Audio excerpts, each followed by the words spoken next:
Taste the Daily.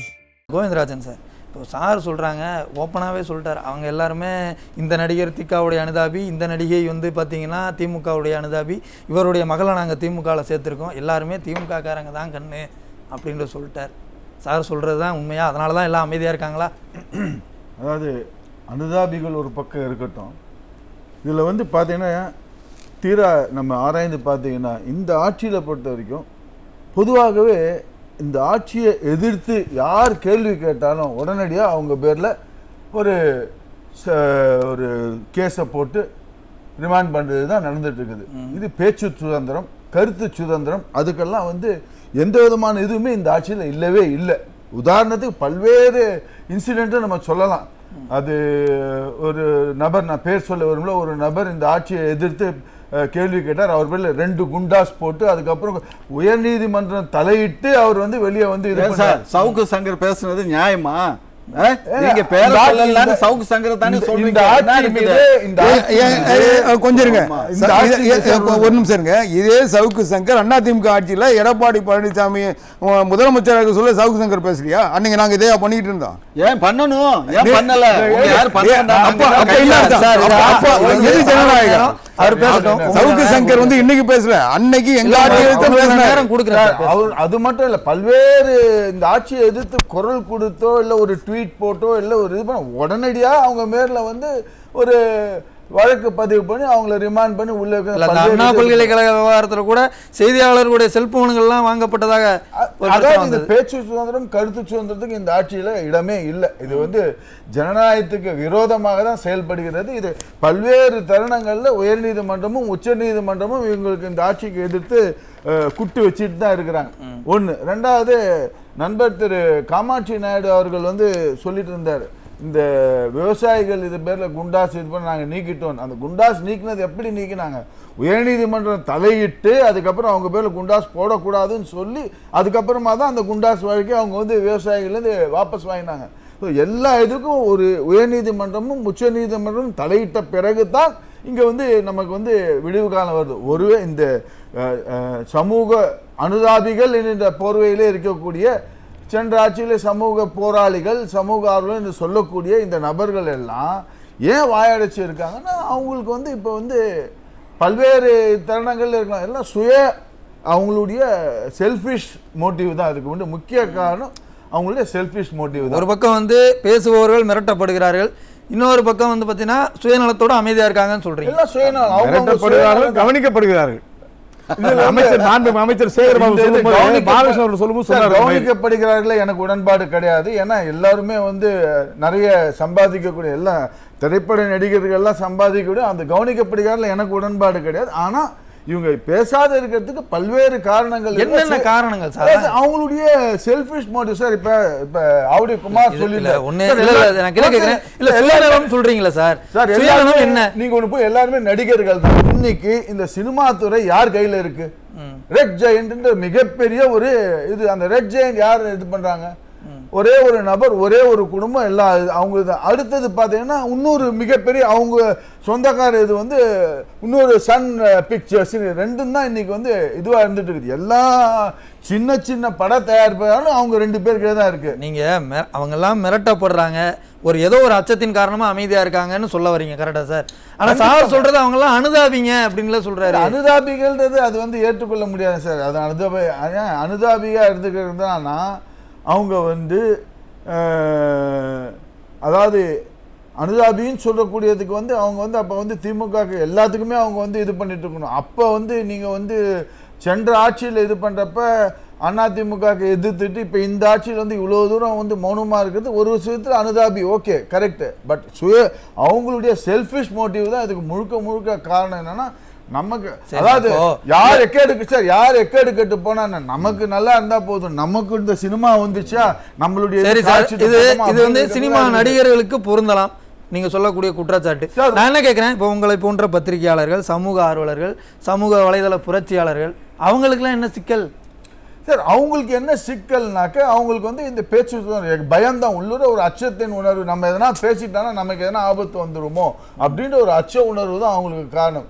ரெண்டாவது இப்போ சொல்றாரு பிரகாஷ் சார் ஓப்பன் சேகர் பாபு இதில் அவருடைய பேட்டியில் எல்லாம் கரெக்டாக சொல்லிட்டேனா அப்படின்ற மாதிரி ஒரு இது சொல்லி இது பண்ணிக்கிறக்கூடிய பிரகாஷ் ராஜ் இவங்கெல்லாம் எல்லாமே திமுகவின் ஒரு அனுதாபிகள், அவங்களுக்கு ஆதரவாளர்கள். அதாவது வந்து திமுக வந்து கட்டமைக்குதா சார், திமுக தான் நல்ல கட்சி, அவங்க தான் மக்களுக்கானவர்கள்ன்ற மாதிரி இவர்களை வைத்து பேச வச்சு விளம்பரப்படுத்துறாங்க. இது ஒரு நரேட்டிவ் செட் பண்ணிக்கிறாங்க, எல்லாரும் ஒரு நரேட்டிவ் செட் பண்ணி, இதுவும் ஒரு வகையில தேர்தல் விளம்பரம் மாதிரி. கண்டிப்பாக இப்ப பாத்தீங்கன்னா முன்ன குரல் கொடுத்துட்டு இருந்த சூர்யா ஜோதிகா தம்பிதர் இப்ப இந்த தமிழ்நாட்டிலே இல்ல, பம்பாய்க்கு போயிட்டாங்க.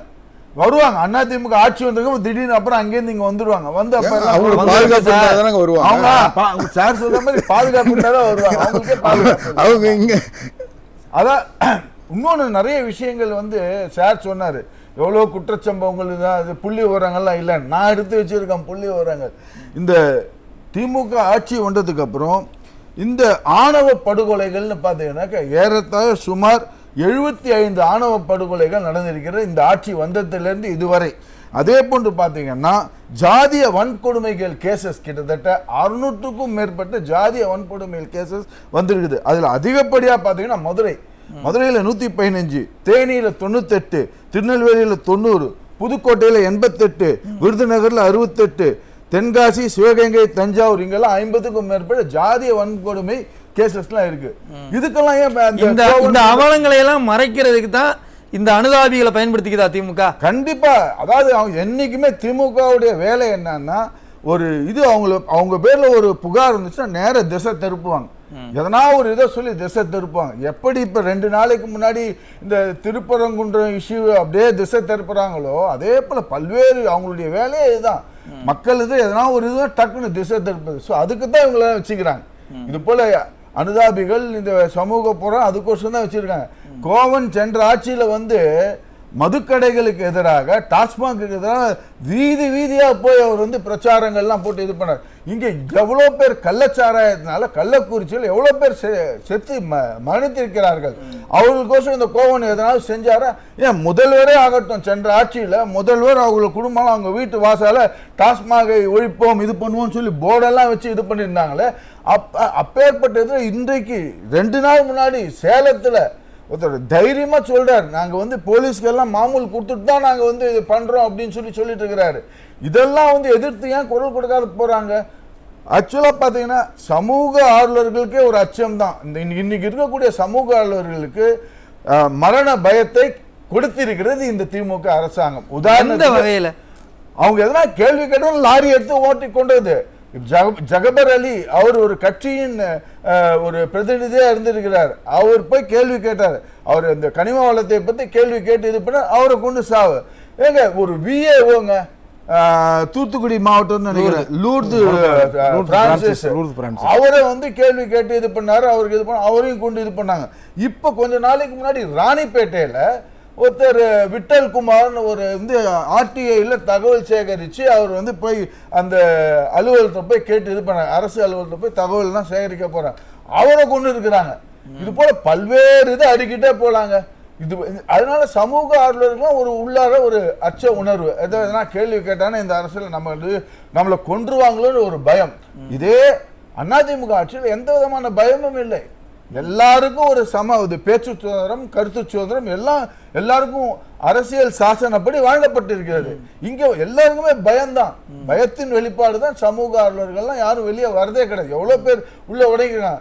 அதே போல ஜெகநாதன் ஒருத்தர் வந்து கரூர் மாவட்டத்துல பரமத்தி வேலூர்ல அவரும் ஒரு 2022 நினைக்கிறேன், அவரும் இது போல கனிம வளத்தை எடுத்து இது பண்ணால அவரை சாவடிச்சாங்க. அது பேசுபவர்களுடைய உயிருக்கு ஆபத்து இருக்கு, அதனால பேசாம இருக்கிறாங்கன்னு சொல்றீங்க. நம்ம ஆமா, நமக்கு வந்து பேசாம இருந்தா நம்ம இதுவா இருந்துக்கலாம் அப்படின்ற எண்ணத்துல சமூக கும்பனும் குறை சொல்ல முடியாத ஆட்சின்னு முதல்வர் சொல்றார். இங்க ஆனா பேசுபவர்களுக்கே வந்து பாதுகாப்புல நீங்க சொல்றீங்க சார். கோவிந்தராஜன் சார், உங்களுடைய இறுதி கருத்தை முயற்சி இருக்குமா சார்? இறுதி கருத்தை இனிமேற்கும் பயம் எல்லாம் போக்கி வச்சுட்டு என்றைக்குமே நமக்கு பாமர மக்களுக்கு நம்ம உயர்நீதிமன்றங்கள் அவங்க நீதிபதிகள் துணை இருக்கிறார்கள். இவர் கேட்டார், எனக்கு பயம் இல்லை, எனக்கு பயம் இல்லை, ஏன்னா எனக்கு உயர்நீதிமன்றம் பாதுகாப்பு கொடுக்கிறது. பாமர மக்களுக்கு உயர்நீதிமன்றம் நீதி அரசர்கள் பாதுகாப்பு கொடுக்கிறார்கள். அது அரசு தவறு செய்தால் கூட அவங்க கொடுக்குறாங்க. ஸோ என்னுடைய வேண்டுகோள் எல்லா சமூக இல்ல இதை பேச வேண்டிய தேவை அவசியம் எங்க இருக்கு சார் சொல்லுங்க. அதாவது சுட்டி காட்டினாங்க. அதாவது அந்த காலத்திலேருந்தே சொல்லியிருந்தாங்க, நெற்றிக்கண் திறந்தாலும் குற்றம் குற்றமே நக்கீரர் சொன்னது எல்லாமே. அது அரசனே தவறு செய்தாலும் சுட்டி காட்ட வேண்டியது ஒரு பாமர மக்களின் கடமை, அது மக்களோட கடமை. அது நமக்கு வந்து அரசியல் சாசனம் நம்ம கொடுத்துருக்க அடிப்படை உரிமை சார். அது தட்டி கேட்கணும். அப்பதான் வந்து அதாவது அப்பதான் ஒரு நேர்மையான ஒரு நல்ல அரசை வந்து நடத்த முடியும், மக்களுக்கான அரசை நடத்த முடியும். இதை வந்து சுட்டி காட்டுபவர்கள் சுட்டி காட்டுகிறார்களா இல்லை நீங்க சொல்ற மாதிரி சுட்டி காட்டதை கேட்க வேண்டியவர்கள் மிரட்டாம இருந்து நல்லாட்சி கொடுக்கறதுக்கான வழியை பாக்குறாங்களா அப்படின்றத நம்ம பொறுத்திருந்து பார்க்கலாம் சார்.